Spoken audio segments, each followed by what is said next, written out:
All gas, no break. Welcome to the show. Just Chris and Mo. This is episode 115 of this goddamn podcast, and we got a lot to cover on this show. A lot has happened in the past. A lot has happened in the past 24, Week. 48 hours to go over. The Jets lose to the Buffalo Bills. Um, 23-20. It was definitely a very frustrating game.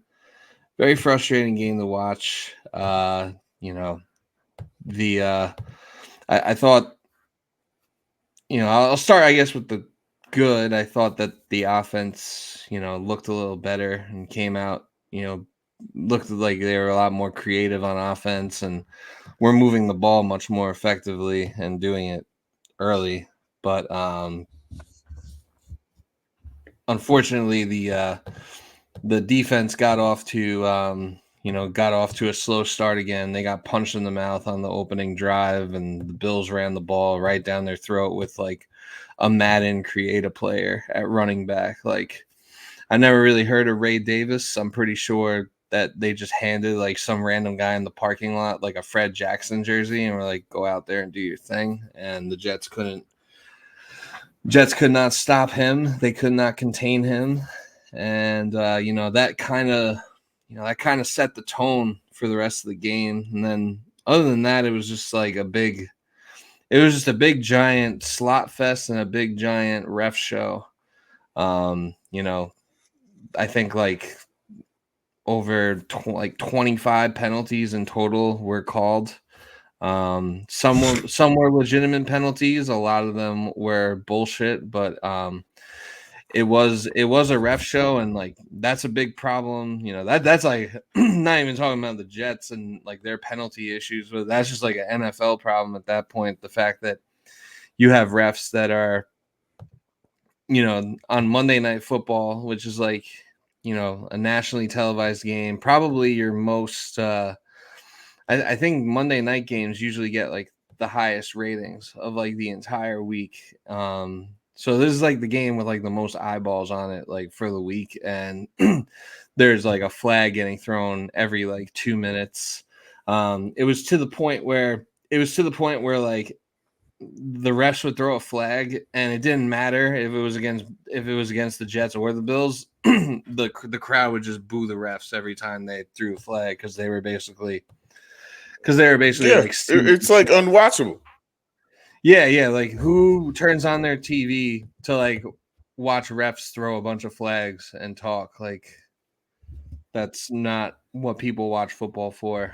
Um, Obviously, you got to call the actual penalties when they're committed and when they affect the game, but it just seemed like a lot of them just seemed like a lot of bullshit. Like on the one there was that one penalty where the ref waited like a good like 5 seconds to actually throw the flag. Like, it was the one where they called like the holding on Titman on that Brees Hall run, Yeah, and like and they waited to see if it was a complete pass or yeah, a or good like they or waited. first down or whatever it Yeah, was. yeah, like once Brees Hall got past the chains, then they threw the flag. Like, that's Mhm. that's ridiculous. Um, and yeah, it was It's like just what the fuck is the point anymore? Like really, what the fuck is the point anymore? Like if that's gonna be the fucking situation every single time, like clearly they're against you. Like what's the game plan? Because there's even there was even situations where Aaron Rodgers he got roughing the passer, and he was yeah, like that was that I yeah, that didn't think wasn't that a was good roughing the call. passer. Yeah, no, yeah, like I think I even said I like, don't. oh, that's more of like, I think that was just like a makeup call. Yeah, to because they feel like they probably fucked up on the call they called against the Jets. Yeah, so that was like a makeup call to try and even things out. Right. But the discipline of the team is definitely definitely It's still an still not issue. there. There were a lot of there were still a lot of like false starts and delay of game penalties, illegal formations. Honestly, illegal formation is like the least understandable penalty for me in like a football game. Like, all right, I can understand pass interference happening. Like you got burned and you're trying to if you get burnt and you're trying to like save a touchdown, you commit the pass interference. I get that. And, I get holding because that happens like on every play. I could understand jumping off sides if the quarterback's cadence throws you off. Like there are flags I can understand, but like illegal formation never makes any sense to me. Like just run a legal formation. What the fuck?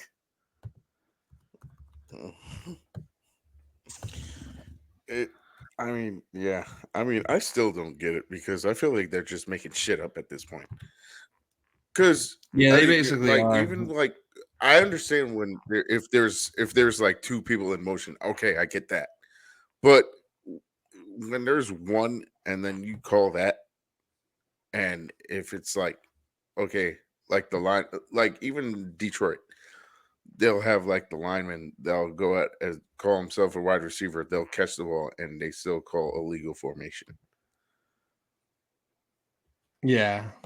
I don't like what is it just because you didn't like the fucking play? I don't understand. They're just making shit up for their own reason. Yeah, It no, they're doesn't make just sense. they're basically they're It's basically Vegas is making calls and they're trying to manipulate shit because they don't want nobody to win. That's really what it yeah. is. That's what Yeah, it it's seems pretty like. much Because pretty it's much almost it's like they probably got live money coming in one way or the other. Like they probably got like like I think like a lot of money probably came in on the Jets like late like later on because the line shifted from like 2.5 3 points to like 1 point. So like a lot of money was probably coming in on the and Jets that plus like James Cook being right, banged up. and they didn't want to So and then lose. like Yeah, during the and then during like the what do you call it? Like during the game, like a lot of money probably started coming in on the Bills, and the Vegas was probably like, oh, got to even this out. And it was just like a bad product. Like, even if you're not a fan of like the Jets or the Bills and you're just like a football fan, like tuning into a primetime game, like to wrap up your Monday, like that couldn't have been like an enjoyable experience. But no. yeah, And okay. So all right. Let's start with this. Offensive line and defensive line are clearly the problem. yeah, those are definitely our biggest issues. Yeah, and Tyron Smith, specifically on O line, I think is Tyron Smith. And Tyron the Smith looked reason, bad. I know why. I know why he's been because he's been playing good. He played good for the first 3 weeks. After that Patriots game, it's been downhill, and I think he's hurt. He has to be hurt. I heard he had a back issue. I don't know how true that is. Maybe he does, but clearly his like when we signed him, we know his contract was incentive based on how many games he plays. So he doesn't want to miss like getting paid what like $1 million every time he plays a game. Yeah, and like And how the Jets coaching staff is with rookies too. Like they're probably like Tyron Smith's probably like he probably is hurt or just old at this point, and he's just like telling them like, oh yeah, I'm fine, like, and they're how the Jets coaching staff is with rookies. They like refuse to play them unless they absolutely have to. Like with Olu Fashanu, he only right. saw the field when Morgan Moses got hurt. And right now I right. think And he's getting lit up. it is a legitimate question to ask if Olu Fashanu could do a better job than Tyron Smith right now. No disrespect to Tyron Smith. He's had a great career, probably a Hall of Famer and all that. But, as seems to be the case with the Jets all the time, it just seems like no matter what we do, we cannot figure out offensive line. We make all these signings, we draft all these people, and every year our offensive line still sucks. It never seems to get better. It always seems to be like the focal point of like all of the problems that our teams have. It always starts with the O-line. Yeah. Right. And I feel like coaching is also an issue because our offensive line coach sucks. And Yeah. it's just Keith like Carter is like just one of the worst blanket in it the with league. all these veterans and then they'll take over. Yeah, he sucks. And it's like, all right, well, I guess I don't really have to make any improvements here because we have like what 3 veterans on the O line and like 2. Well, in the AVT who apparently was supposed to be good, but I mean he's playing to whatever. I don't even know how, but I feel like John AVT has been Simpson like was average graded at like best. And I think he's been average at best. Yeah, through the 5 biggest 6 weeks. problem really Yeah, he has. Yeah. The biggest problem really is that they're not like they have good players on their line. Like Morgan Moses, he's a good right tackle. I think AVT, he's been playing average, but like overall, pretty good guard. Joe Tippmann, he's young and newer and obviously early It's on in his like what training second camp and year? stuff, It's the second year. there were problems with him and Rodgers getting in sync and he was snapping the ball high. He hasn't really had too many bad snaps in games. I think he had like 1 or 2 like in-game bad snaps that were like, that like were concerning. But other than that, it was mostly like practice and training camp. Wait, Where is it Joe Tippmann's 3rd year? this is his no, yeah, this is his 2nd year. He was drafted 23. It's his 2nd. Okay. Okay. And then like Tyron Smith, Right. obviously something's wrong with him. I don't know if it's just being old and washed up or being I hurt. think it's his back. Yeah, I think I it's think his it is back. an injury I'm like, because hey, just it is. there were It games is. where he looked really good earlier in the year, and Yeah, now he oh, now he looks the first 3 games, I'm telling he you. was great. The first 3 Yeah. games, he had no problem. After the Patriots game, it was like downhill. So I think he got hurt during that Patriots game. Yeah, it wouldn't surprise me. Yeah, and it wouldn't surprise me if if he's trying to fight through injury for the sake of making more money on his contract because he probably knows this is like probably his last like Yeah. real payday. I mean, the Jets basically got him like at a fairly discounted price, and no other team really showed any Yeah. interest in like And they, signing him. Like the Cowboys could have kept him if they wanted to, but no. they And weren't interested. right. And they made that deal more incentive based on week by week how he plays. So it was just a performance based contract when you really look at it. But Yeah, I mean, you know what? I'm not even concerned about the offense as much, offensive line as much as I am about the defensive line because the only problem I feel like on the offensive line is Tyron Smith, and I feel like that's a well, I quick think the fix real problem because with the O line, not to cut you off, but I think the real problem with the O line is that they're not in sync. They're not playing as a cohesive unit, no, and I think like that's they're not. like the main reason why our running game is so bad. And I think that's a big reason why why like every week you're seeing Aaron Rodgers take all these hits, and it's not going to get any better against TJ Watt. Exactly, and I know he's going to get at least 2 sacks. And but I mean, if you want to think about a solution, I'd say like line up a tight end maybe next to Tyrone Smith to help with like blocking, or Yeah, like Braylon Allen, some shit just to give him like a boost. But I mean, other than that, because if you look at it now, because apparently Davante Adams is supposed to be starting this week against Pittsburgh, yeah. I mean, I and don't think he was ever when you actually have injured. Garrett Wilson, I mean I don't think he was injured. I think he just had like a slight whatever and just claimed Yeah, I think it was both sides being like, yeah, like just let's just bullshit. there's no reason for us to play Yeah. you when we're going to trade you, and there's no reason for you to play. Mhm. Just save it But for see, like your. I mean, not to get off track, but I mean, they turned down a deal last year where they could have gotten like 2 second seconds. round picks, Yeah. and now, yeah, and now they just took what, 1/3 round that could be a second. Yeah. I don't know, but anyways, so now it's Davante clearly, and if they're smart, they put Garrett in the slot because that's his like strongest position. Yeah, and that's where you can And create the mismatches. now and then you'll have Lazard on the far side, or Yeah. wherever they put him at. Yeah, whatever they decide to The do. mismatch is going to be like throwing defenses off now because he's new. They don't know how he plays in the Jets offense. They know how he plays with Rodgers, but at the same time, it's like, They okay, haven't done that in who 3 do we years. cover, Devontae or Garrett Wilson?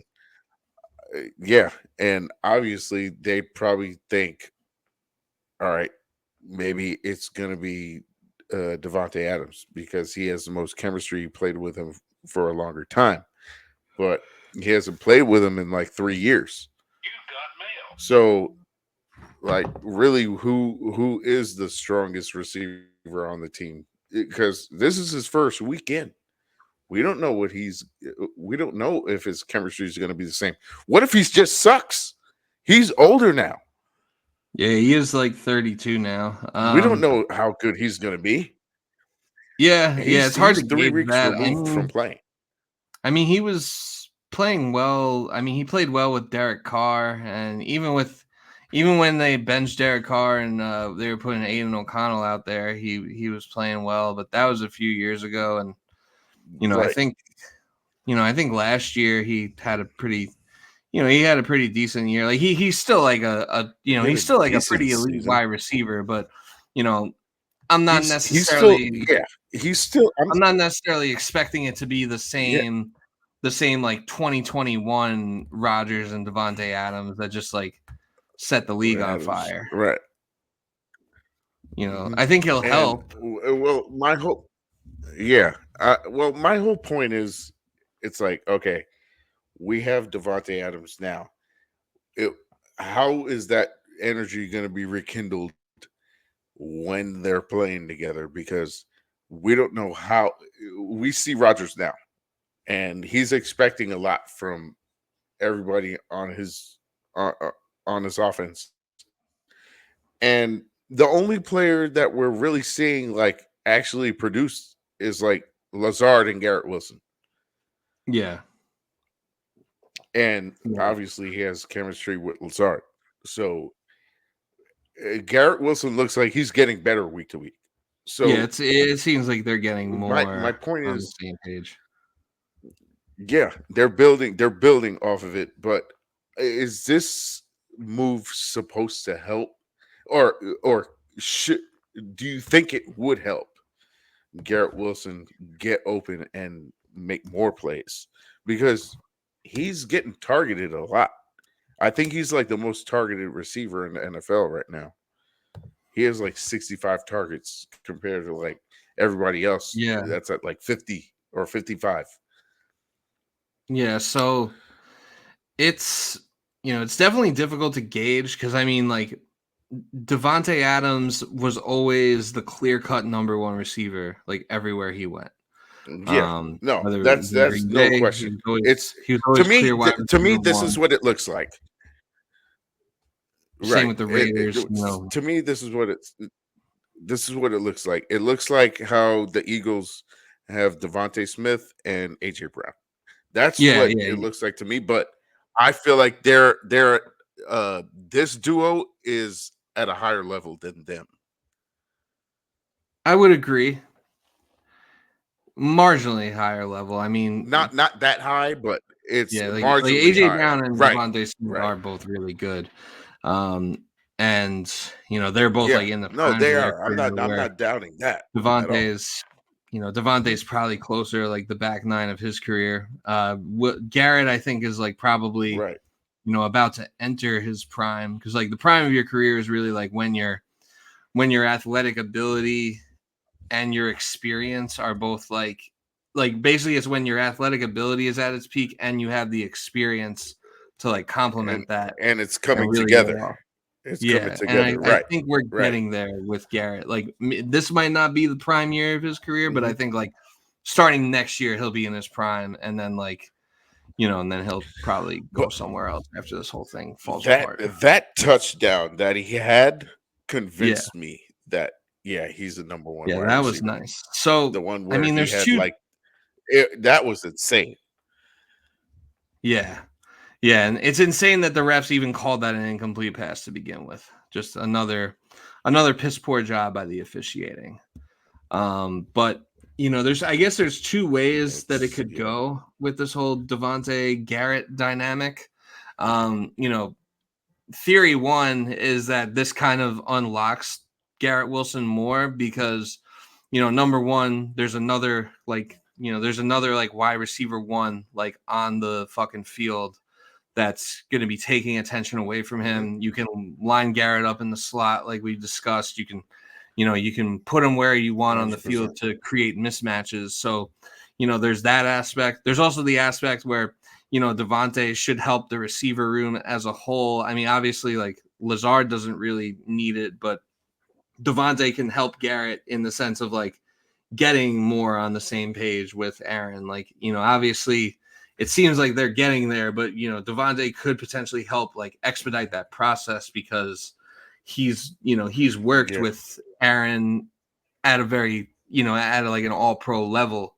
So he could probably, Mhm. teach him like, yeah, this is like where this is where he expects you to be on this play, on this route. This is where you break. This Mhm. is where you look for the ball, this, that, and the third. So it Right. could help in, Right. both Right. both from like a on the field standpoint and a mental standpoint. It could definitely help him, but like Mhm. I could also see it working the other direction where it does take like, it takes targets away from him and maybe he gets frustrated Right. because he's not getting the ball nearly as much as he's accustomed to. Um, you Mhm. know, and like obviously And now it's like receivers, okay, you call it like you see it, yeah, they they're all want the divas. ball.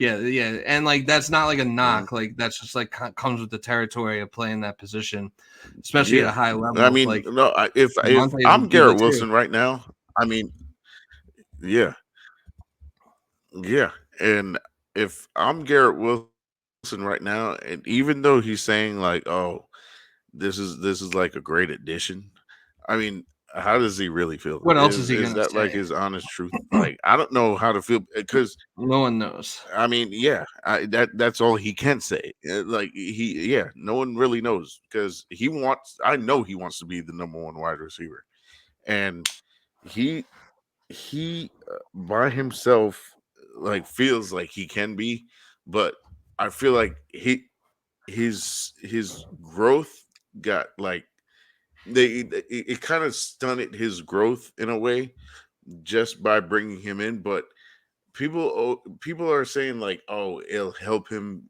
grow. He'll get open more because people are going to be on Devontae more. Right. I'm like, how do you know if that's true? Because look You at don't. AJ It's Brown all and Devontae Smith. They're always open, both of them.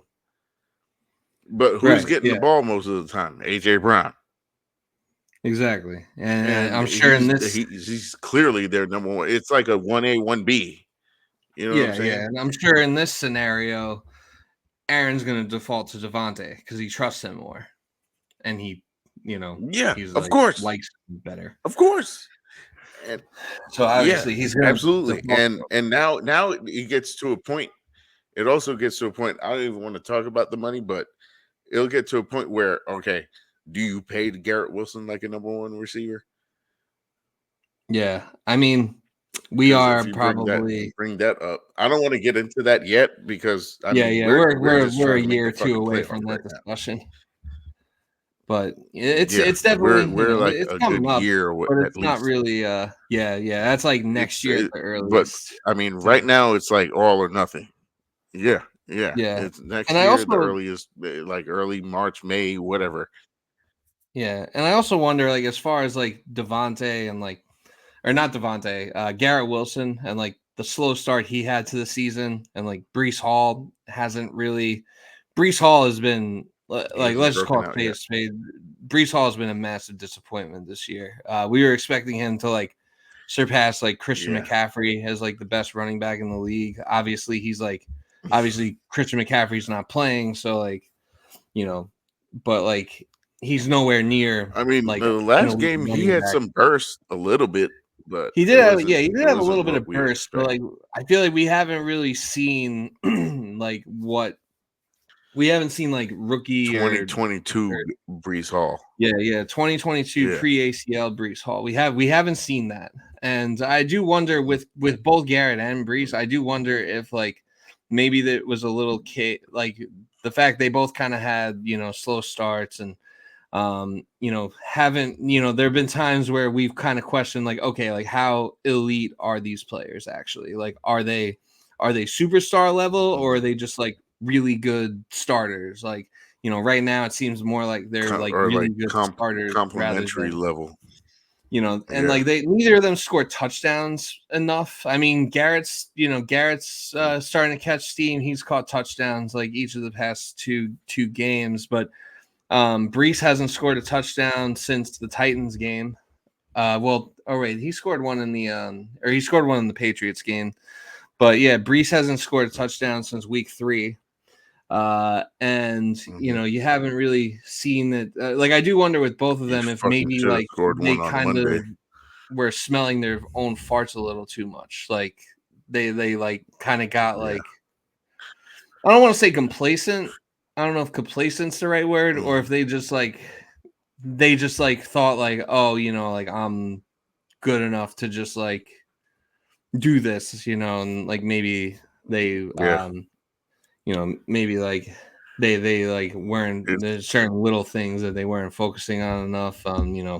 Robert Saleh was running a country club, it seems. Jeff Ulbrich had like a pretty interesting comment I thought about just like the overall preparation each week and making sure people are just like ready to go, make sure you're in your seat with your notebook. It's like all right, like what the fuck was Robert Saleh doing? And Yeah. I cleaning up mean, I don't know. the penalties, stuff like that. But all right. So one thing, I mean, and even though I didn't think he was a good head coach, I felt like there was really no reason to really fire him besides like the Creating a whole spark. cadence thing. And yeah, To me, and Nathaniel Hackett. I felt like Todd Downing called a lot of. He changed the play calling a lot, and I yeah, actually liked it I liked it too. because he was a lot more creative. Yeah. My And only I concern felt though, like it was definitely yeah. my concern going forward though is like, all right, so like, Downing was in his bag on Monday night against the Bills. We've seen at times, not so much with Hackett, but like when we had Mike LaFleur, it seems like the creativity was like either, it was either like up here or it was like, way down here when we had Yeah, LaFleur. Like that shit. the Yeah. creativity and like the game plan on like a week to week basis was like very volatile. I just hope they're not like, now that they're going in, they had a home game against the Bills, who the Bills defense, like their run defense is pretty weak. Their pass defense isn't great either. Like the Bills Right. defense is like not that good. It's not like what it used to be. Because I mean, due to injury, yeah. So I just worry that like in typical Jets fashion that like, going into Pittsburgh against like a real like elite defense with like TJ Watt, who's like, I think probably the best defensive player in all football. Like I worry that they're going to like go into a shell and like, abandon that creativity and just like play it too conservative. That's like a concern of mine. Because even though like I think that firing or demoting Hackett definitely created a spark with the offense.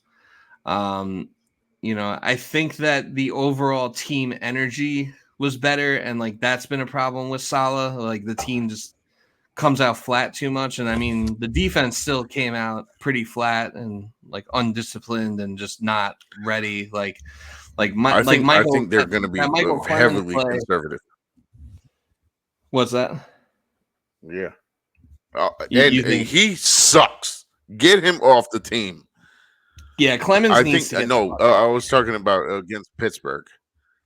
You think I think we're going to be dial highly back? conservative just because TJ Watt. Oh, and I have a question.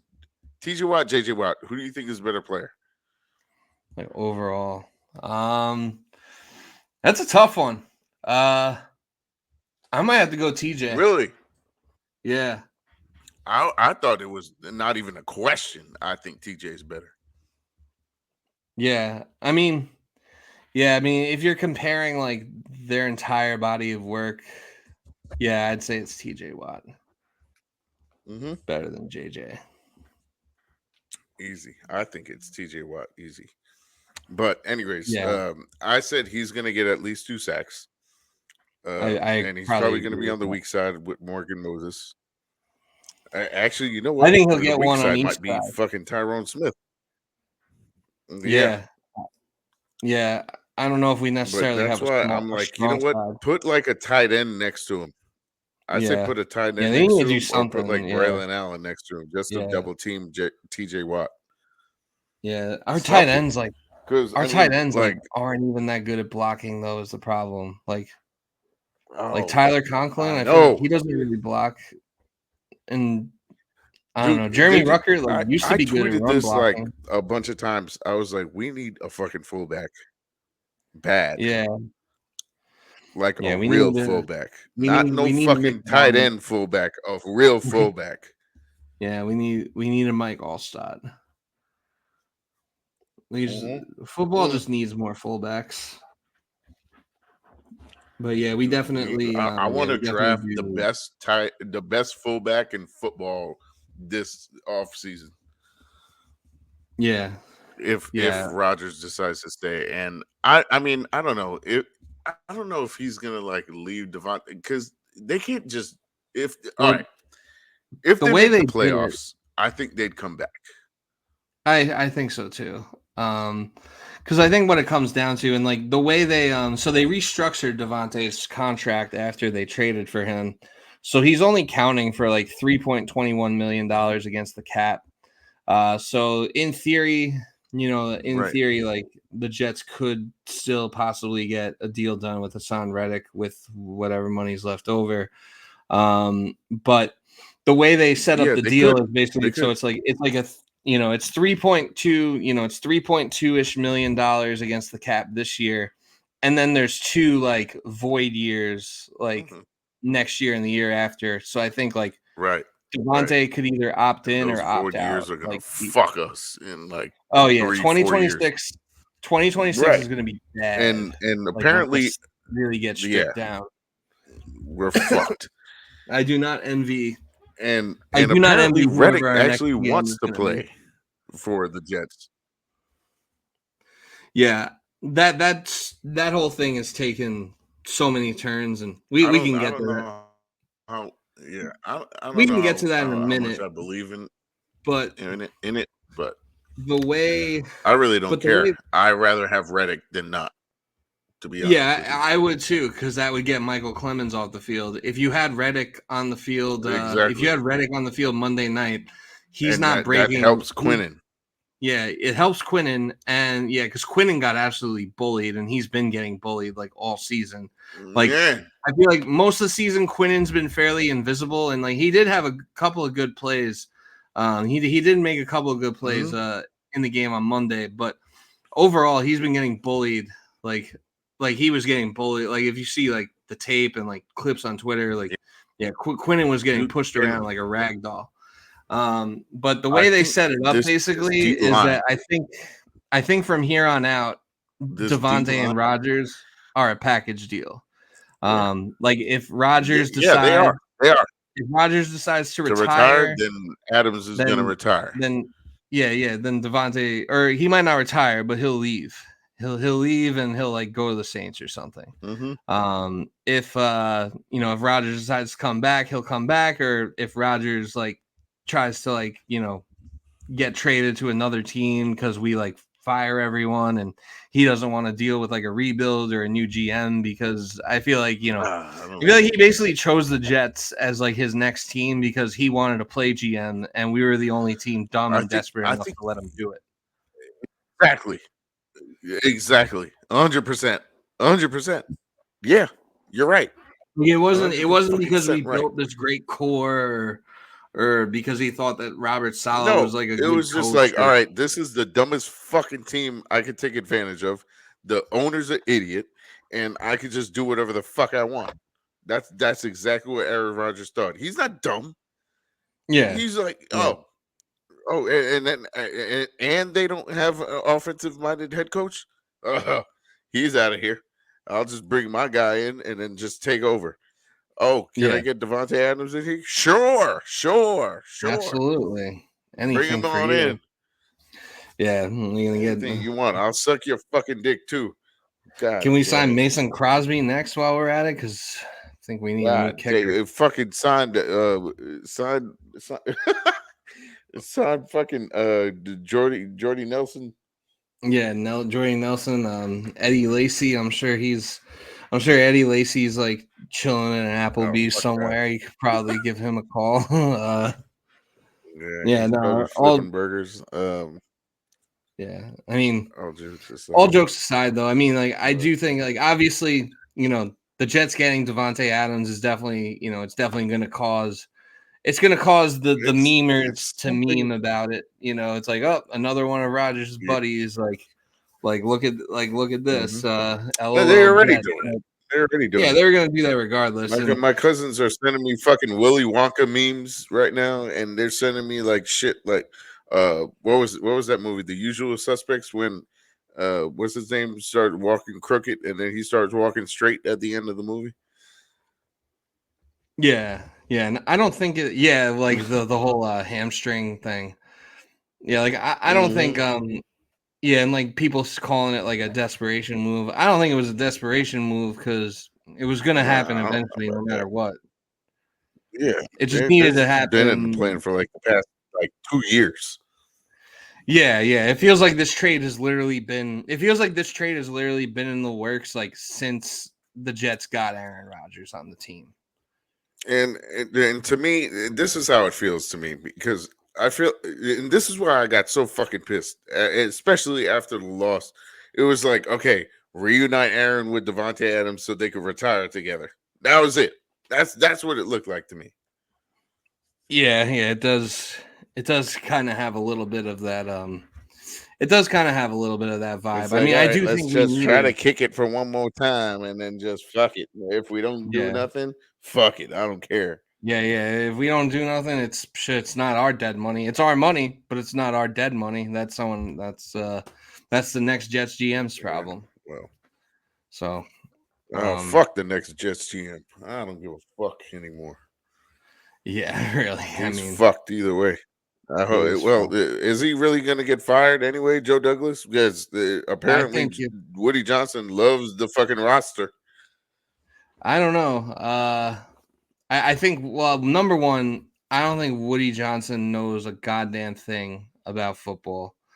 I mean, we knew this already, but the fact that after he fired Saleh and when he said like, "Oh, this is the most talented Jets roster I've ever had," like as an owner, that tells me number one, you don't know what the fuck you're talking about because I think that 2010 team was way more talented than this team.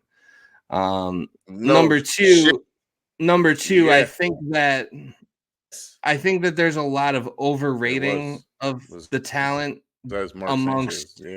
I think that Jets fans and front office people alike. I think that the Jets and coaches. I think the Jets as a whole like overrate their own talent.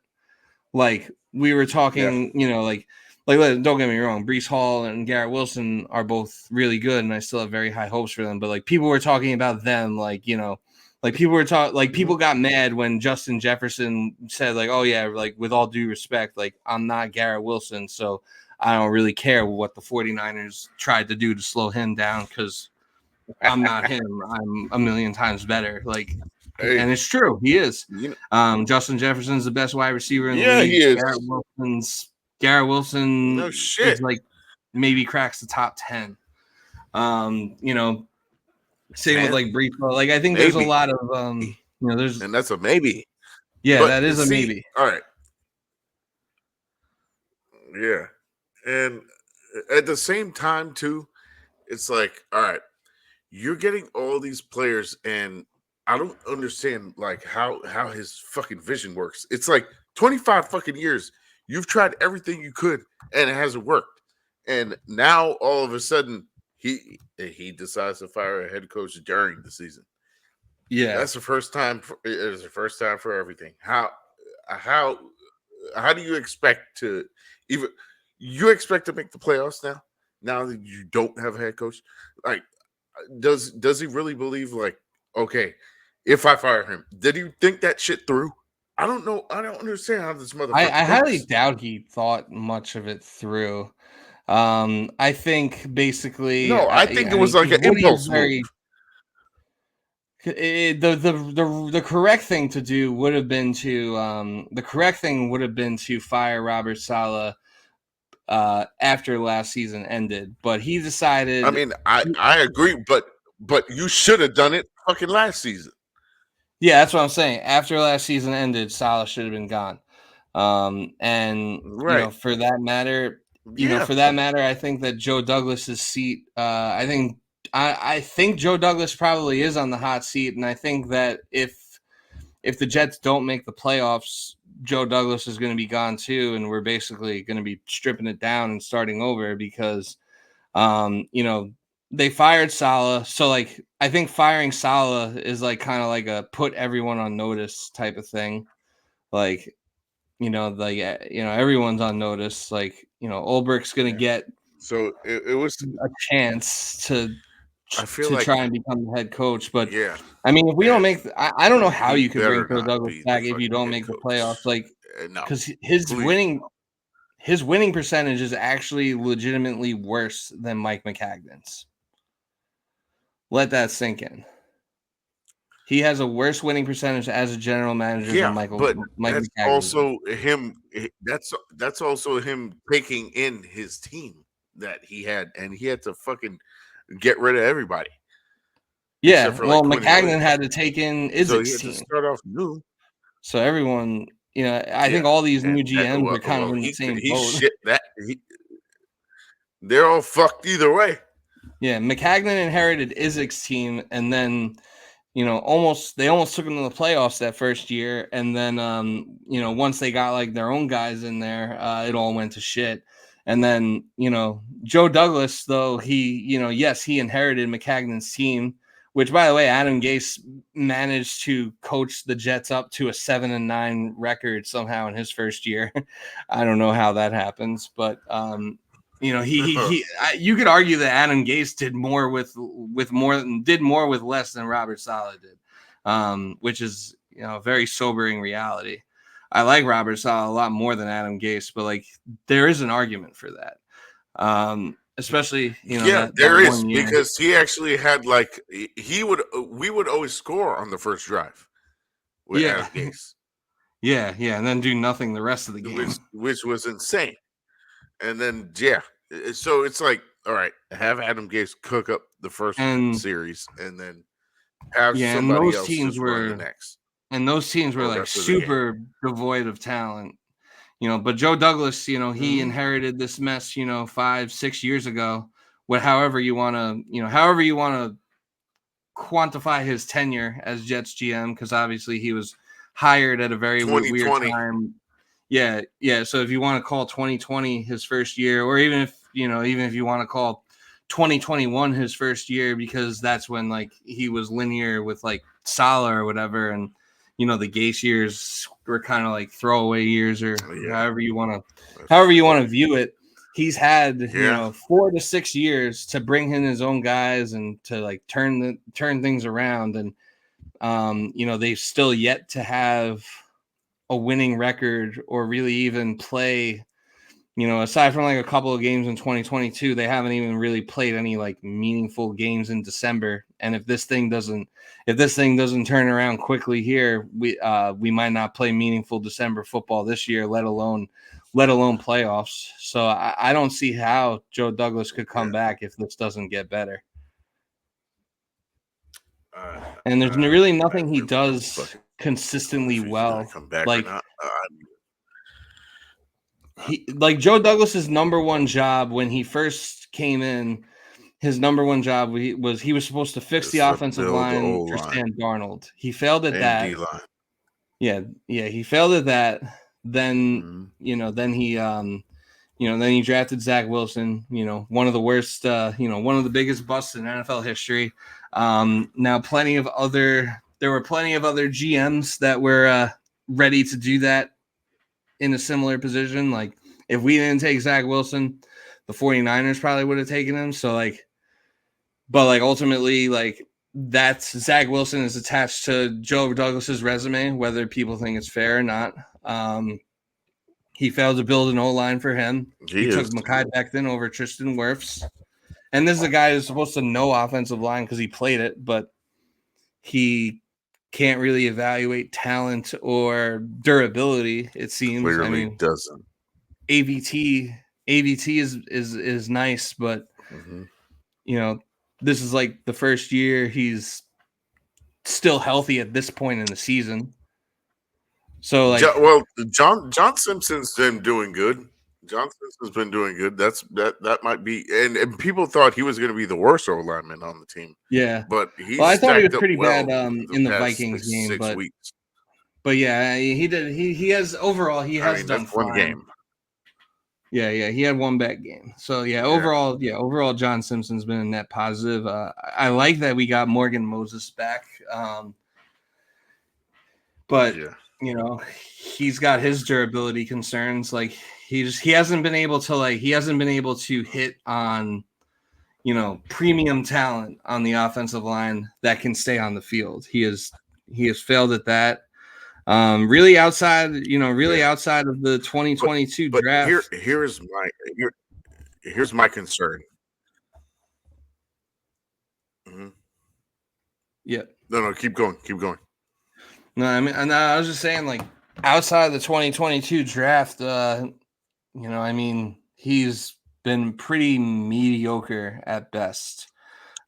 He traded for Aaron Rodgers, which he had to do. He got that deal done, but they did flip picks, which maybe hurt them. I don't know. That kind of actually seems like it worked out well because Broderick Jones kind of stinks, and Will McDonald is, Will McDonald will probably lead the league in sacks this year. I actually wonder if we will see Broderick Jones and Will McDonald. Is Will McDonald going to line up against Broderick Jones in the Steelers game? That's what I'm interested to see and see how they match up against each other. I don't know. I hope they do. Probably not. It's probably going to be like Clemens. Yeah, and then that'll make Broderick Jones look good, and it'll make Joe Douglas look worse. But yeah, and the idea that this whole idea the Jets have had that that they could trade away John Franklin Myers and that Michael Clemens could fill his role, and that it's okay. I was just about to get into this. It's okay that Haason Reddick isn't here because we have Michael Clemens. It's just so asinine. But see, this is my whole thing. The whole 2023 and 2022 Jets defense was perfectly fine, and they decided to make whatever it was. Maybe they thought it was upgrades, but clearly was not. They had Al Woods, Quentin Jefferson, and John Franklin Myers. They had Bryce Huff. They didn't want to sign him. All they had to do was sign him, and then put the other guys on. I'm honestly fine with but Bryce they wanted Huff to make being here at this point. He's done nothing in Philly. Well, how do you know how he would play? But that's Philly. How do you know what he would have done here? He was playing fine here. He was, but Every you player also plays don't know different that in that would every have system, continued. and You, yeah, but everybody knew Vic Fangio's or whatever, whoever the fuck the defensive coordinator is. They knew he wasn't going to work there. They right, knew it. but Just because of the way he runs his defense. yeah, I mean, at this point, like I'm okay with the fact that I made peace with the fact that we didn't pay Bryce Huff. I mean, I don't. At this point, I don't give a shit. But I'm just saying, like, why'd you fuck up something that was perfectly fine? Yeah, like why did you mess? Yeah, like why did you mess so much with something that was working? Because like Bryce Huff isn't even really like the issue. Like right now, I'm more pissed and more concerned about the John Franklin Myers trade and the void that's left on the interior of our D line because we are just getting gashed week Yeah, in and week out in the run game, and it's no a huge shit. problem and a huge weakness Look, for us. I And said it. I said that on Twitter. I said we're yeah, all light in the fucking ass. We're all light in the ass. yeah, we're very light in the ass now. Besides Javon Kinlaw, who's like a fucking penalty He's machine, and Yeah, he he's a penalty sucks. machine. He was also like never that good. Like he's also not good and never Mm-mm. was that good. Like there's a reason why the 49ers 49. had no Look, interest in keeping him. dude. Let me tell you something right now. 49ers fans, and I have a few of them as friends, they were laughing at us when we signed him. They're like, "You signed a fucking bust." I was like, "Oh, really? Well, maybe Sal will get something." Nope, nope. He didn't No, get because shit out of him. Salah was there And when they Ulbrich couldn't do drafted the him. same shit because they run the same defense. Yeah, yeah, he Yeah, was. He was. yeah, yeah. Because Salah was there when they drafted him. So if he was going to get something out of him, it would have happened already before he even came here. Tack McKinley, that's like another bust that they like tried signing. Oh my Hasn't god, That hasn't really worked. Really sucks. like the best defensive tackles that we like aside from Quinnen, like the best defensive tackles the Jets really have right now are like UDFAs. And that's not Yeah, that's sustainable. what I was just gonna say. Like Lake Heath, like basically like Jets fans are constantly like, Lakey you Fotu know, fucking sucks. yeah, they're but he sucks so much, but he's such an upgrade over whoever like the guy behind him is that like when Lakey Fotu is playing, it's considered a good thing. And yeah, it's just an Th- indictment on like the Yeah, depth of the D line. but that's the jet. And See, that's a jet standard right there. See, that's the yeah, thing. The jet standard is too low, it's way too low, especially and for it's like, okay, we can make this, but we can make this player real good. Oh no, nope, no, we can't. He yeah, and it's fucking like the sucks. coaches seem to think. I mean, and I like Olbrick, and I'm glad that we are giving him the opportunity. I think that I do think Salah ultimately did need to go. Uh, we could debate Yeah, no, if he did. He I did. mean, yeah, like I guess you could debate like if maybe if you kept Salah and you kept Ulbrich where he was at as defensive coordinator and you just made the changes on the offensive side of the staff, if Mhm. maybe we come out of that I mean, Buffalo it would have. game victorious. Yeah, But it would have made. I honestly, I feel like that wouldn't have been like. I thought that's what they were gonna do, yeah, I kind of thought so too. But and no, Woody just went nuclear because like the Jets embarrassed him in front of his friends in England. yeah, yeah, that's what I said.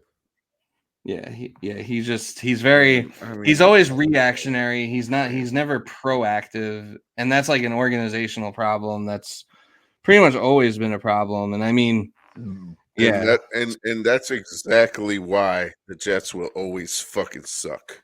That's exactly why, yeah, as because it long as always starts at the top. Look at yeah, it all, always starts at the top. dude. Look at all the good teams. Look at all the good teams. Look at all their owners. I They don't stay even out of know the who the way. Ravens owner is. Yeah, no, Exactly. they stay out of the way. That you're not hearing from them. They're not going on radio shows threatening to like fire the hosts like Jerry Jones did. Dude, I was just about to say Woody Johnson and Jerry Jones are like two peas in a fucking pod. They really are. I mean, and I tweeted that. I don't know if you've seen it. I don't know if you saw it. The reason why we fucking Jerry suck Jones is like because Woody Johnson wants to be the fucking focus. Yeah, I mean he. You know what? He could definitely draft better. I'll give you that shit. Yeah, he definitely drafts better, and he's at least you can't choke in the play. He knows O-line. I'll give him that. Yeah. The Cowboys always have a good O-line. They have CeeDee Lamb, who's like a top 2 receiver in the league. Who the Jets could have and should have probably drafted in 2020. It should have either been Wirfs or CeeDee Lamb instead of Becton. So he at least does his job better, and like you can't get memed for choking in the playoffs if you don't make the playoffs. So he at least gets the team to the playoffs. Right. They just never do anything when they get there. Right. So no, the Jerry Jones is infinitely better at his job than Woody Johnson is. Like Jerry Jones, I would say Jerry Jones probably at least evaluates talent, or he has people around him that point him in the right direction. That help. Woody Johnson can never hire the right people, which is smart. And it's why when we depending how this season goes, I mean, I think basically if we make the playoffs, they're gonna promote Ulbrich to head coach permanently, and they're gonna give Joe Douglas an extension. I think if we miss it, we're cleaning house. Right now I feel more inclined to believe. No, they are not gonna make Jeff Ulbrich the head coach. They are not. Even if they make the playoffs, you don't think they will? You don't think so? Yeah. No. Even if they make the playoffs, no, they will not. Why do you think that? I guarantee they're going to try to go for Ben Johnson or Ben Slowick. And then what happens? They want an offensive mind, and they know Aaron Rodgers is going to be gone. But then what happens when both of those coaches tell Woody to go fuck himself? Because that's what's going to happen. I'm sorry, but I would love to get Ben Johnson. Yeah, I would love if Ben Johnson was our coach, but I don't see it happening. He's gonna be in high demand, and there's gonna be better situations that he could go to where the owner isn't interfering to the level that Woody Johnson does. So the Jets will either have to grossly overpay him, which I don't know if Woody's gonna want to do that because he's paying Robert Saleh $20,000 a day to sit at home. Oh, fuck. Yeah, no shit. And they're gonna have to pay Ben Johnson like $25 million a year. Yeah, I don't see Woody necessarily doing that. I mean, who knows if Woody will even be around or who's gonna run the team? Well, you want to fucking win after the election, but yeah. But even if the money's right, Ben Johnson could get similar offers from other teams that are better run and have better reputations. I'm trying to think. This is what happens to every coaching search. This is how we end up with Adam Gates.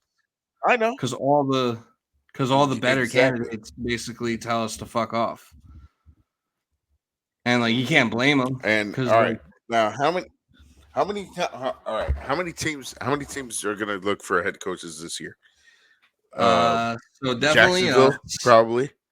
Yeah, Jacksonville. Doug Peterson's probably the next coach that's going to get fired. Yeah, clearly us. Yeah, definitely us. Let's see, Titans just hired a new coach, so I think he's safe. The Browns, maybe. I don't know how do you. Maybe the Bengals. Maybe the Browns.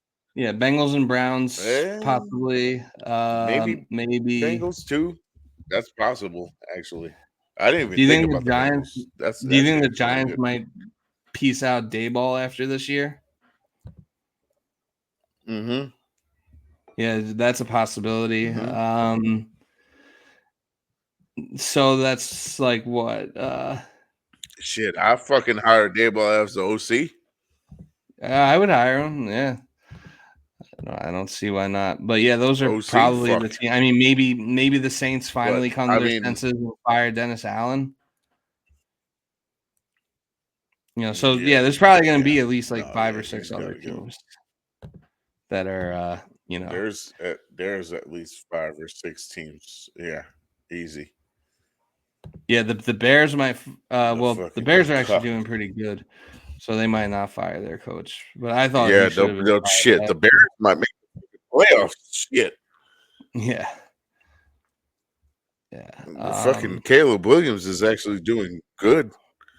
Yeah, no, he's picked it up the past few weeks. And yeah, the Cowboys might fire Mike Man, McCarthy. So, there will be probably like 6 or 7 other what teams about that Mike? are What about Dolphins? What about Dolphins? Mike McDaniels. I think they'll give him the Tua mulligan. I don't think he deserves it. Yeah, I think Mike McDaniels actually sucks as a coach. But they're gonna give him the Tua mulligan. I'm clipping that and sending it to my cousins. Please do. Yeah, he'll get the mulligan. So yeah, I think those are probably like the I 6 think or he 7 sucks as teams. a head coach too, Yeah, so those are like because he probably the only 6 or 7 relies teams on that like we're good looking at. quarterbacks. Yeah. Yeah, yeah, 100%. But I guess let's discuss the latest in this whole Haason Reddick saga, which over the past week there's just been Right. so much weird news about this whole thing. So first it comes out that I forget what the exact sequence is. Was it first his agency dropped him, his like the CAA, they dropped him, and then it came Yeah, out yeah. that like They dropped him. then it came out that like he owes like a business partner like over $1 million, and that he like sent some goons to like It was to like yeah. and this It was this Chevron 1.6 here was actually 1.6 staged million. from and he sent goons to like intimidate them. Then it was And then he this was hired actually Drew staged from a Rosenhaus. previous episode, but it's got it's got it's recyclable. What the fuck is going on with this man?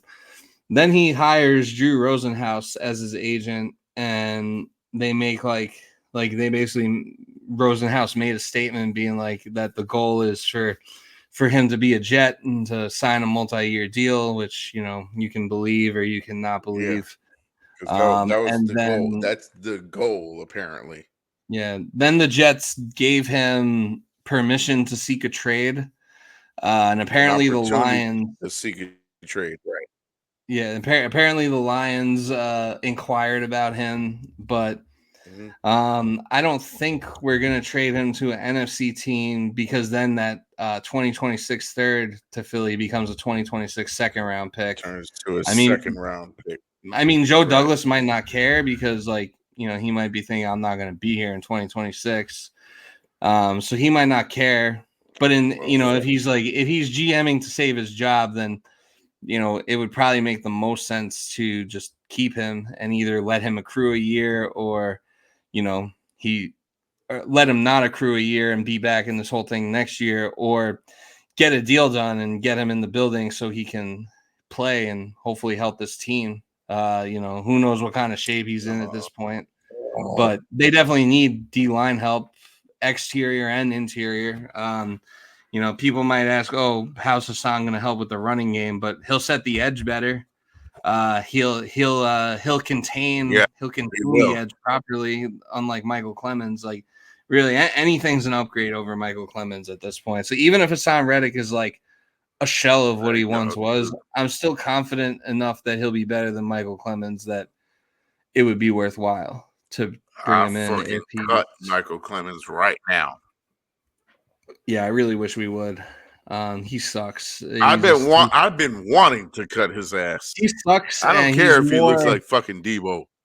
Yeah. I don't care how fucking tough he is, or that he showed up to training camp with like a bat wrapped in barbed wire, and the fact that he'd probably murder me and my family. I don't really care about any of that. I don't give a fuck. Like, he sucks at football, and he seems more concerned with like his beef with Deion Dawkins than he seems to actually be concerned with playing football. I mean, everyone knew Josh Allen was going to run on that last play of the game that ended the game. Everyone knew that it was going to be like a read option, and that Josh Allen was going to run. Apparently everyone except him, because he very stupidly just went like that, and like he lost his containment, and that was the game. So Fucking yeah, hell. so who knows what's going to happen with Haason at this point, but yeah, just like a very weird sequence and chain of events. And yeah, I've never seen anything like even when Le'Veon Bell held out that year with the Steelers and didn't play, like it was a lot. I mean, maybe if anyone watching, if any of you, if any of my Pittsburgh friends are watching this, you could correct me if I'm wrong. But He actually played good though. yeah, but like when Le'Veon Bell held out, like the whole situation seemed a lot quieter. It seemed more, maybe not quieter, but it just seemed more like, yeah, he's not No, it playing was. because he wants his money. Like he wasn't like firing his agent, or his agents weren't firing him, and he wasn't like hiring goons to go intimidate people, and like he just wanted his money. Haason Reddick is just, I don't know, like you got to question the man's like mental stability with everything that's going on, or just like His stability, integrity, everything. just his overall, yeah, and And just like his I don't. overall decision making, because like you owe someone like $1.5 million, but like you're You not don't want to pay showing him. up you're not showing up I to your think, job and to that, try and and pay that. yeah, and I think that's exactly why he wants to play now. He's like, oh fuck, now I'm about to get sued. Yeah, like, oh, this story got out, and like he probably realized like, oh, I look really bad. Like this guy's probably gonna sue me. Now I got to and now I got to It is just like typical. It's like, so they don't. It's like a fucking clown show. it It is. is, and I'm gonna get a fucking mask next week after we fucking lose to Pittsburgh. I'm gonna A get the paper fucking bag. whole clown mask, and we're gonna have a clown show, Woody Johnson. Perhaps we should all And I'll get. and I'll answer. He'll answer all your questions. Yeah. Perhaps we'll all wear clown masks and just have a total clown show.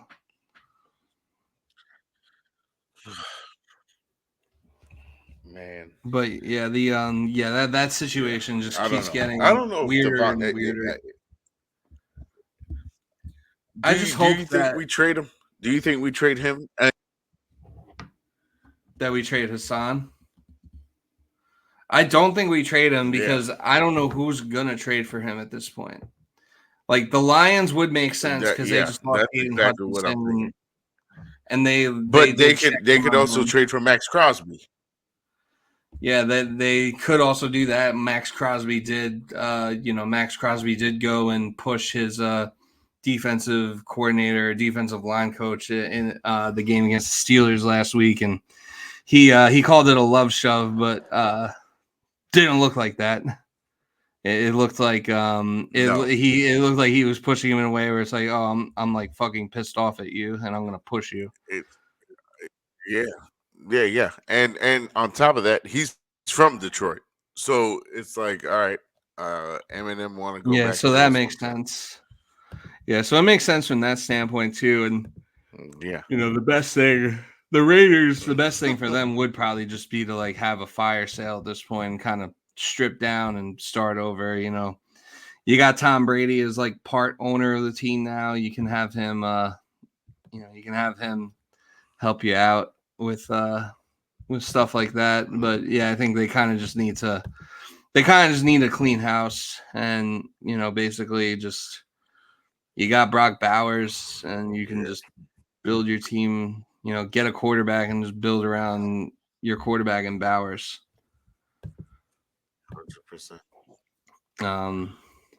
So like it probably makes sense for them from that point. And if you're the Lions, Jets concerns, yeah.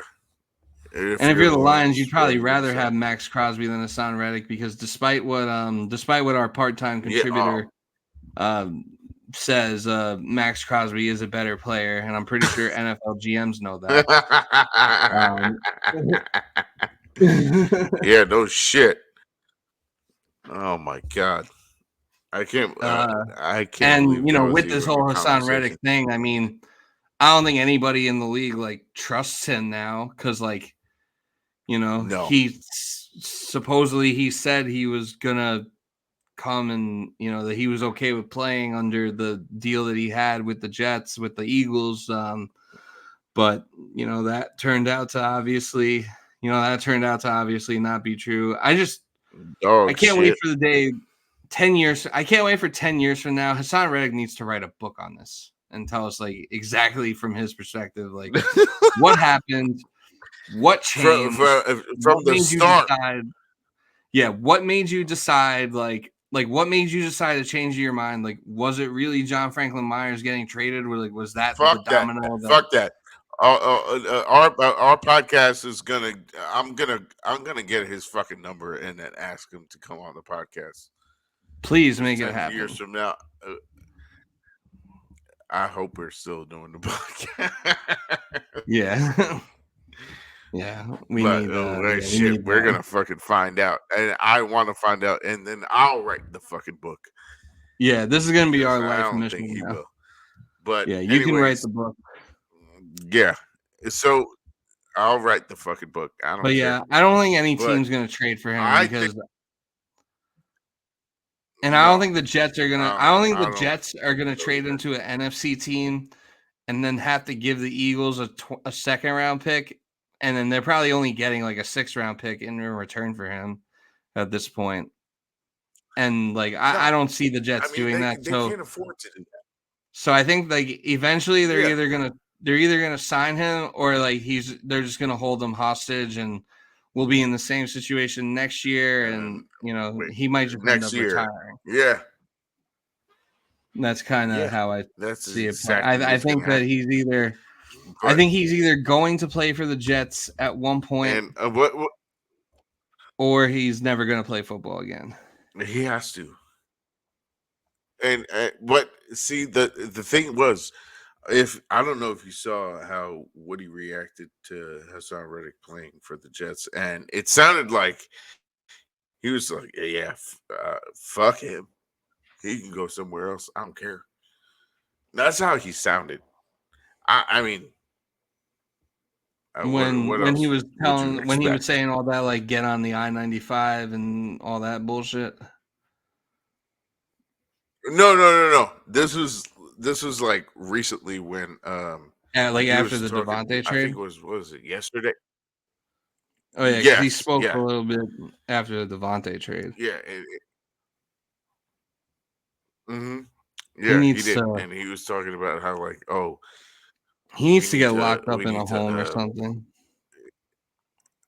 God damn it, man! He's like, this motherfucker is so annoying, and I think him and Jerry Jones are like the worst owners. I swear. Yeah, they really are.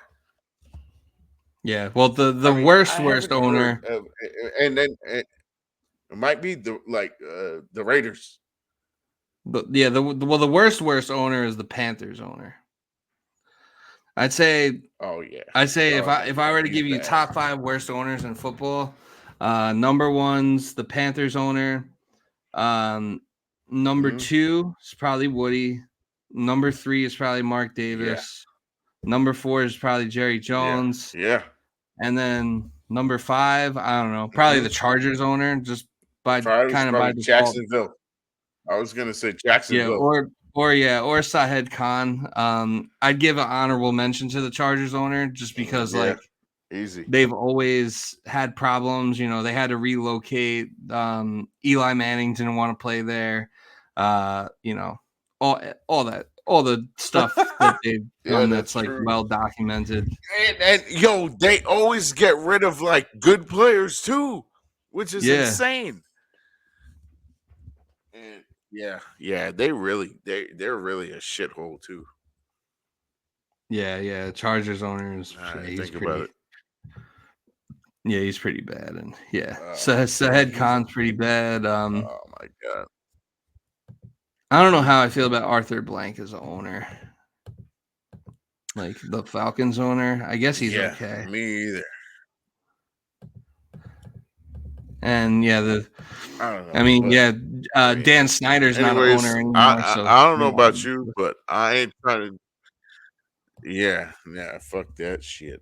But I don't know about you. I ain't trying to do all these fucking picks. I want to do Jets, Giants, and then maybe like the Minnesota Detroit. Yeah, we could do that. Chiefs 49ers Super Bowl rematch. There ain't that many. Texans Packers could be a good game. I have that game's gonna be here, and so is the KC 49ers game. Yeah, Ravens Bucks on Monday night could be a good game too. So we definitely don't have to do all the fucking bullshit. All right, let's just do those. Let's just do those. Yeah. One thing I want to mention before we do picks is that it seems like the Steelers are probably going to start Russell Wilson this week, which does not make that's good for us. No actually. sense. Yeah, it does it. Yeah, I think that actually helps us, and it makes no sense. I tweeted that. Sense I don't know if you saw it. I was like, if you really want to beat the Jets, fucking just run Justin Fields up the middle, and he'll gain 10, 15 just run the ball on us, period. Just run with Najee and Fields. You take Fields out of the equation, it makes their run game a lot weaker. Granted, our secondary is pretty. Secondary is pretty banged up. I don't know if DJ Reed's gonna play. Pretty sure Michael Carter's gonna be out too. So our secondary is pretty banged up. We got Brandon Eccles. Yeah, true. Yeah, Brandon Eccles. I think Brandon Eccles will get another interception this week, regardless of which quarterback does play. Oh yeah, they confirmed it's Russell Wilson starting. I haven't seen anywhere that it was like confirmed. Like I didn't see Mike Tomlin. I saw it. I could swear I saw it was Russell Wilson. Yeah, I saw that like he was getting first team reps and that he was in consideration, but I hadn't seen that Tomlin actually like announced that Russ was starting. Tomlin? Yeah, well, I think I saw a beat reporter say like it's gonna be Russell Wilson starting. Mr. Unlimited. Yeah, so I mean it does seem to be trending in that direction. Oh, it is now 4-0 Dodgers. See? Justin went to the game. Yep. And Justin is coming to Pittsburgh and we're going to Jets Steelers on Sunday. So that might be the kiss. That might be the kiss of death for our season. That is the kiss of death.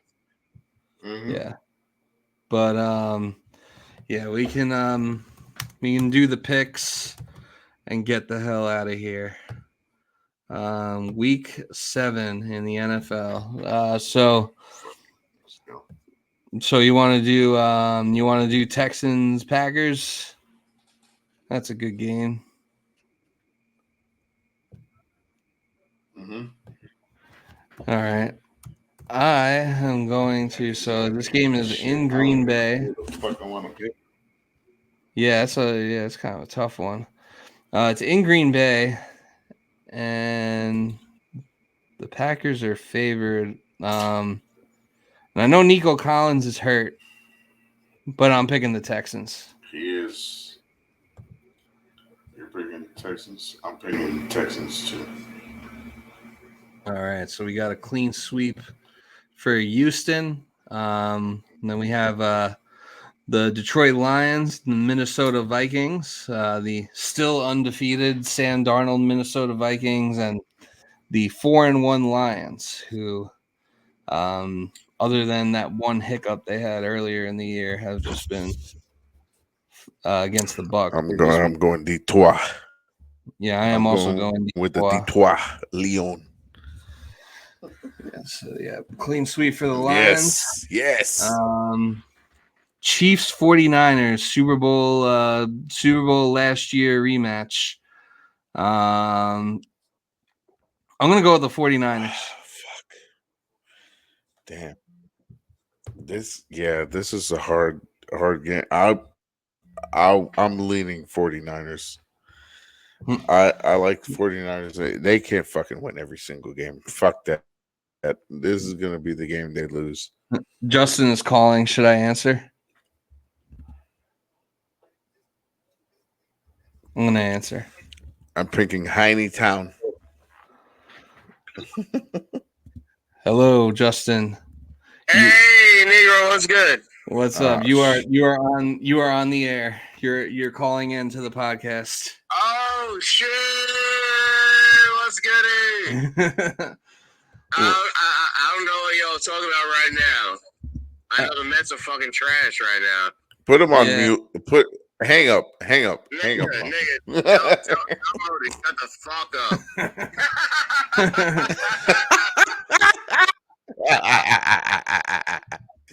I don't want to hear any fucking negative talk about the goddamn game I'm watching right now.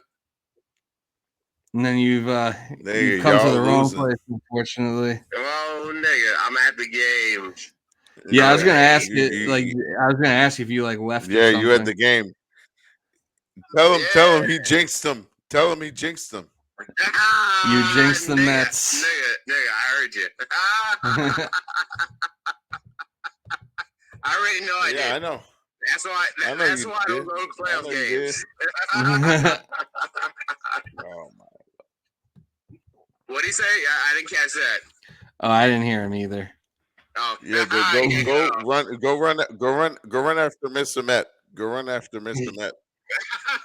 Go run. Yo, Mo, Mr. Met's not our fucking mascot anymore. It's Grimace. Grimace. You still got Mrs. Met. Yeah, he is. Oh, I'm sorry. You got your "Oh My God" song. You got your you got your little homo ass "Oh My God" song. What do you say?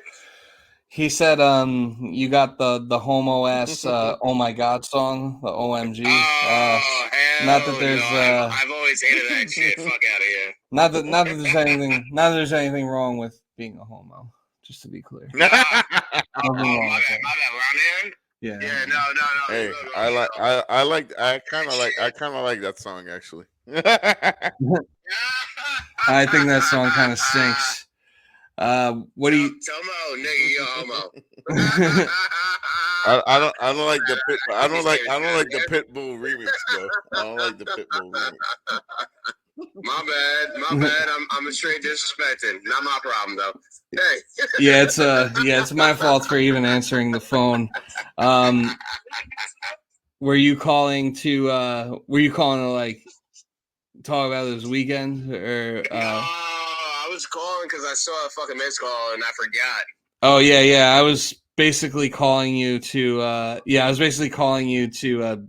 see if you were coming on the pod, but then you were at the Mets game. I can't do it. All right. But I want to put my 2 cents in real quick for the fucking Davante trade. All right, let's hear it. Useless. Fucking useless. I don't know if it's useless, but 4 goddamn losses already. Davante's supposed to change that. All of a sudden, now that Davante is there, he's gonna have that connection, and all of a sudden, him and Garrett Wilson are gonna connect. No. I'm sorry. I don't this believe your in favorite the receiver? Aaron Rodgers connection for anybody. So unless we're throwing fucking 50 Isn't this passes, his favorite receiver? Davante. Hey, isn't this? I thought this was your favorite receiver. Yeah. Oh no, 100%. But it ain't viable to throw 50 You said passes. this was the number. You said this was the number one receiver in the NFL. 100%. 100%. And I still agree with that. So It ain't what? game changing. So what's the problem? The problem is a wide receiver can't change All right. your So fucking what's team. our record there? So Look, what? So if so Davante who's can winning? catch- Who's winning on Sunday? If Sunday Davante can night. catch Who's 20 winning? passes out of 25, he's a game changer. Yeah, I don't think Garrett- he's doing that. Garrett 20 caught what 10 out of passes 23 last game. All right. That's insane. What? It's insane that 23 Garrett this Wilson game. was targeted 23 times and it wasn't productive. That's insane. How do you get 20? How do you get plus 20 targets and you don't win the goddamn game? You tell me. I wouldn't Like I say said, it was. yes. I wouldn't say it was Garrett Wilson's fault that we lost that game. No. I'm not putting it on him. But I'm just saying, you put the targets onto Davante, all of a sudden it changes. I think that getting Davante helps, but I don't think it definitely doesn't solve a lot of the I problems think that the we play have. calling is absolute trash. We fired a coach, and the play calling is still absolute fucking trash. You didn't think the play calling was any better on Monday? I don't think one's game is enough to judge. It may That's be fair. better, but one game really doesn't mean shit. That's fair. Who do you think? What's your prediction for My the game? prediction for the game we're going to? Yeah. Fuck. Steelers 17-14. Steelers win 17-14. We might have a chance. Wow. So we're actually gonna win. No, I'm not picking us to win. No, he is picking us to lose. All right. For once. No, for once. too late. Too little, too late. I know. Just like Yeah, the you know why? Because he loves TJ Watt. That's why. Yeah, because your boy Russell Wilson's starting. That's why. No. If Russell starts, I'm calling us to win by at least 3 touchdowns. Then. I'm Oh, the turntables. And all those touchdowns will be defensive. So bet Jets defense 3+ touchdowns, and you can feed your family and retire. If Russell's playing.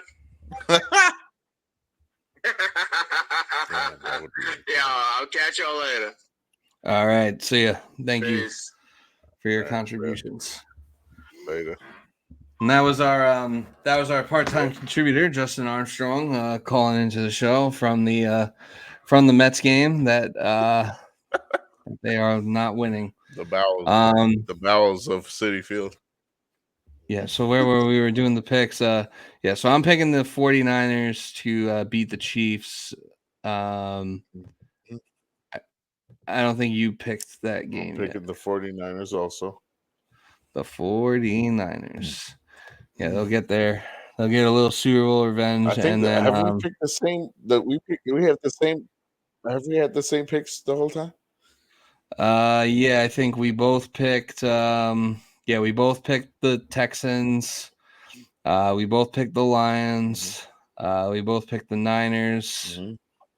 And then those are all the games we picked so far, I think. And then we could do Ravens at Bucks.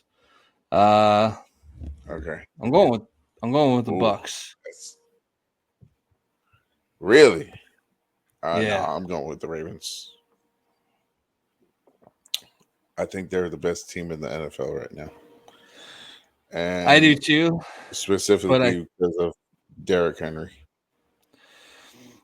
I think so too. But I just think that I don't know. I just think it could be a. I think the Bucks are also playing really well. Baker Mayfield's been a beast.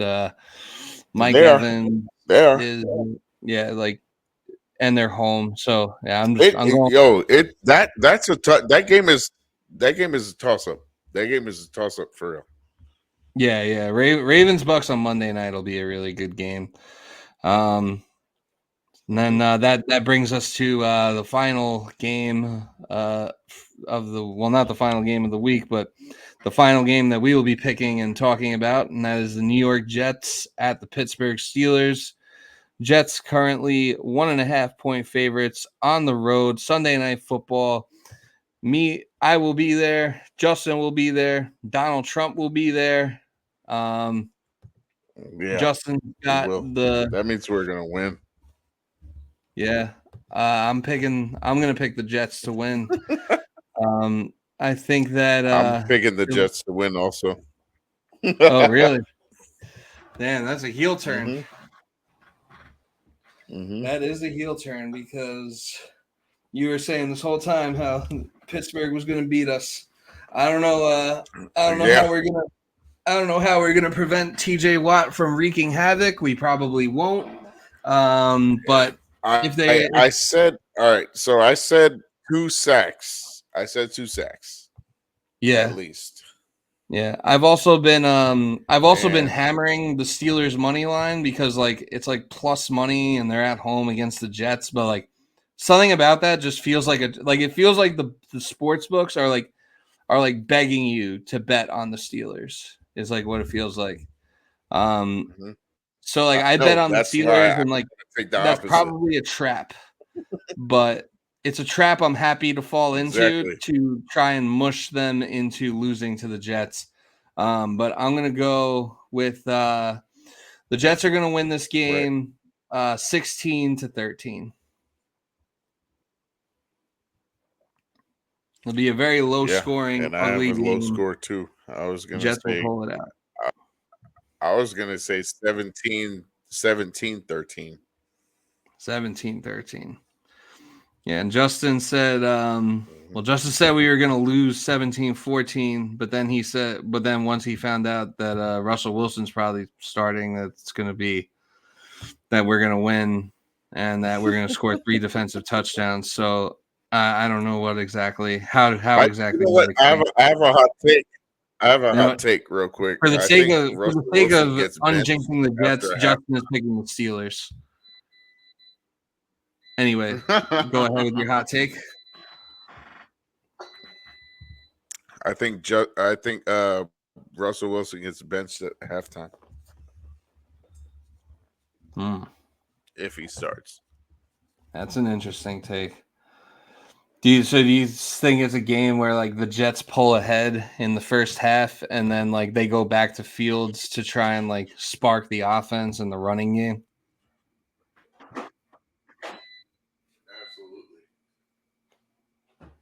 Yeah. Because there's no reason why they shouldn't have Justin Fields playing. I mean, he's the one that can actually scramble. Yeah, and even if he's not the starter, they should definitely have a package of plays for him. At least let him run here's my take with teams that have 2 quarterbacks. Here's my take with teams that have 2 quarterbacks. Just like we used to have. Yeah, exactly. You have 2 quarterbacks, you got no quarterback. When you have exactly. Especially when you're considering the one coming back from injury. That means you got a problem.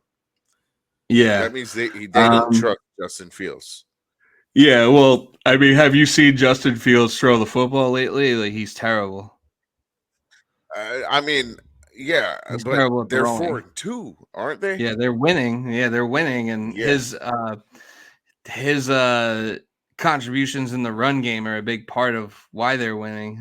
So like I think this is the wrong week personally. I think it's the wrong week for the Steelers to make the switch, but I think that if they're benching Fields for Russell Wilson now, I don't see them pulling the plug on Russell Wilson that quickly again. Even if it might be the right move. So you think they'd just keep him in the whole game? Yeah, I think. All right, depending on score, how far does it need to go for them to actually pull him? What do you think? For them to pull Russell Wilson, I think we'd have to go up like 27 or like 28-0 for that to happen.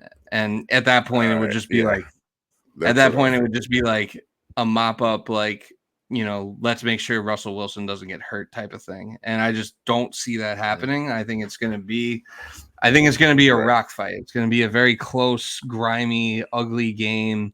A lot of bad offense and good defense. The Steelers' defense is a lot better than our defense. I will say that. They actually create turnovers and like make plays that like help you win games. The Jets' defense is good, but they just keep you in games. They don't help you win necessarily. Well, they help you win by keeping you in the game and giving you a chance, but they're not gonna like the Jets defense isn't gonna like force a fumble or get like a pick six or anything like that. Now they will because I said that. No. Ah, shit! I fucking hope so. I don't know, man, but I guess we're gonna just find the fuck out at this point. I'm done with I'm done expecting anything. Like if something good happens, like cool, I'll be happy. At this point, if we go 9-8 and make the playoffs and like get smacked by the Chiefs in the wild card round, like I'll be okay with that. Which is fucking sad because before the season started, I was like, oh yeah, no, like going 9-8 and losing in the first round of the playoffs isn't good enough. Like we need to win like at least 10 games and like get to like the divisional round and like get a home playoff game. And that's all kind of out the window now. We're just constantly in a hole that we're trying to like dig ourselves out of. We can never do anything like comfortably. But at this point, I'm just going week to week. I'm not trying to project nothing anymore. Which is smart. Just going week by week. NFL is a very week to week league. But yeah, I think first order of business. Beat Pittsburgh. That's all it is. If you lose to Pittsburgh, the season's over. If you beat Pittsburgh and then lose to New England, the season's over. So you got to win the next two games. Then you play Houston. That game's probably going to be a loss, even without Nico Collins. And then you got the Cardinals on a long week to prepare, and I don't like that game. Yeah, and they're terrifying. Yeah, that game, the Cardinals game, actually scares me. Not so much the Cardinals scare me. It's not so much the Cardinals that scare me. I mean, Marvin Harrison's really fucking good, and Kyler Murray, if he's like engaged in the game and wants to be good, he can be good. If not, he'll be absolute dog shit. Yes. What scares me about that game is the extra time to prepare. That's been a constant problem for the Jets under this staff. Even though Salah's gone, it's still like basically the same staff outside of him. That's been a problem for the Jets like kind of forever. Like even under like Rex Ryan, that was a problem. And so it's like that and like traveling across the country. So I mean, like I think we could win that game. I think that game will be very ugly. And then I think you got like the Colts after that, and then like the Seahawks or something like that. A bye week is in there. Get to the bye at like 5-5, and you go from there, or 6-5, and go from there. But yeah, first order of business is winning this next game. Yeah, I mean, get to 500. That's the goal right now. Yeah, get to 500, and then we can talk about other stuff and where to go from there. But Yeah, I think that's pretty much going to do it for this edition of the All Gas No Break podcast. Do you have any final words for the people? Yeah, Jets fucking suck. Yeah, the Jets suck. Davante Adams, welcome to hell. We hope you enjoy it, and just give us, I don't know, like, just give us something to be excited. Just give us something to be happy about. I don't even want excitement at this point because all the excitement's always fake. Like, just give us something. I don't know.